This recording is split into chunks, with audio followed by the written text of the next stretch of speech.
আসসালামু আলাইকুম রহমতুল্লাহি বারাকাতুহু। আজকে আমি জেব্রা ব্রিডের প্রথম পর্ব আপনাদের সামনে উপস্থাপন করব। এখানে দেখতে পাচ্ছেন জেব্রার মেল। আমি মেল ফিমেল ব্রিডিং করার আগে 7 থেকে 8 দিন কিংবা 10 থেকে 12 দিন আমি মেল ফিমেল আলাদা করে রাখি। ভিডিওটি রাতের বেলা করা। আমি সকালে বা দিনের বেলা বাড়িতে থাকি না, সেই জন্য আমার যতটুকু সময় আমি যখন পাই তখনই আপনাদের কিছু না কিছু তথ্য জানানোর জন্য চেষ্টা করি। এখানে মেলগুলো আছে।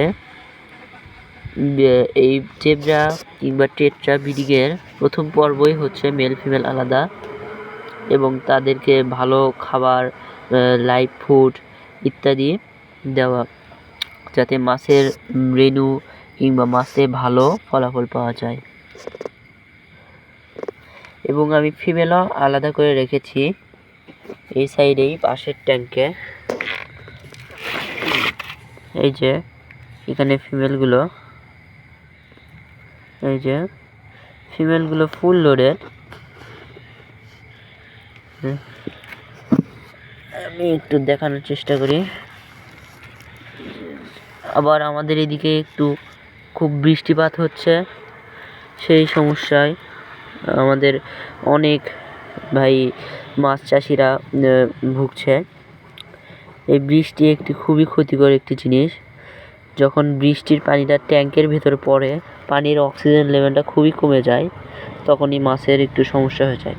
কিন্তু এই জেব্রা মাছটি খুবই হার্ডি মাছ, তাই এদের কোনো ক্ষতি হয় না। সহজে হয় কিন্তু সহজে ক্ষতি হয় না। এই যে ফিমেলগুলো আমি আলাদা রেখেছি। এই যে এদের থেকে আমি একবার বাচ্চা নিয়েওছি, সেই বাচ্চারও আপনাদের ভিডিও দেখাচ্ছি। পরবর্তী যে কোনো একটি ভিডিওতে আমি দেখাবো এই জেব্রারই ফ্রাইগুলো আজ 15 দিন বয়স হবে। 15 দিন দেখেন, 15 দিন বাদে আবার কী পরিমাণ লোড হয়েছে জেব্রাগুলো। এই জেব্রা ফিশ বা টেট্রা ফিশের ব্রিডিং আমার কাছে সবচেয়ে সহজ বলে মনে হয়। প্রথমে এইভাবে মেল ফিমেল আলাদা করে রাখবেন 7 থেকে 8 দিন কিংবা 10 থেকে 12 দিন। তারপরে তাদের বিভিন্ন ধরনের লাইভ ফুড, ভালো মানের খাবার ইত্যাদি দিবেন, যাতে মাছের থেকে ভালো ফলাফল বা ভালো বাচ্চা বা রেণু পেতে পারেন।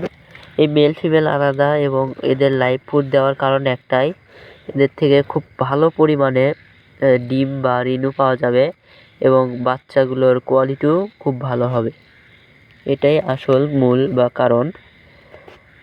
এ থেকে ফলাফল খুব ভালোই পাওয়া যায়। এর পরবর্তী পর্ব ইনশাল্লাহ আর কিছুদিনের ভিতরেই আপনাদের সামনে উপস্থাপন করব। আজ এই পর্যন্তই।